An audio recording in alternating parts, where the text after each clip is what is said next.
sebuah ironi bahwa ketika mereka itu pertama adanya munculnya kenaikan tunjangan, saya kira ini memang satu bentuk strategi ya dari kenaikan-kenaikan ya untuk anggota DPR dan DPRD itu agar bisa mengaburkan bahwa tidak ada kenaikan gaji gitu ya, gaji pokok, tetapi tunjangan dinaikkan.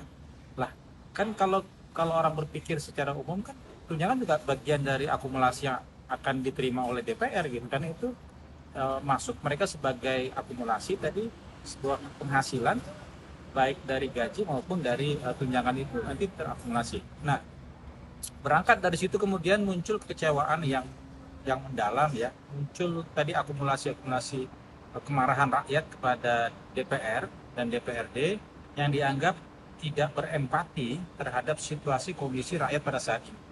Karena memang kita ini posisi rakyat semakin hari itu dianggap semakin sulit dan semakin dipersulit oleh pemerintah. Misalnya kalau kita bisa lihat, kita cek itu gaji, upah tidak naik ya, tetapi pajak itu naiknya gila-gilaan, sekian ribu persen gitu. Ditambah lagi pajak itu ditambah nama-namanya nama-nama lain dari pajak yang sudah ada. Yang kedua, di sisi lain adalah bahwa pemerintah itu membuat kebijakan yang aneh-aneh gitu ya. Ada misalnya pemblokiran rekening gitu ya, itu kan meresahkan sebenarnya. Dan itu sebenarnya tidak perlu.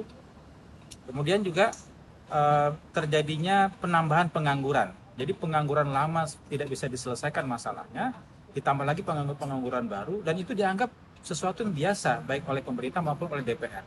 Nah, saya melihat bahwa fenomena ini memang ada kemiripan dengan tahun 98, tetapi tahun 98 itu yang jadi titik tumpu tuntutan itu adalah presiden ya, supaya turun atau berganti presiden.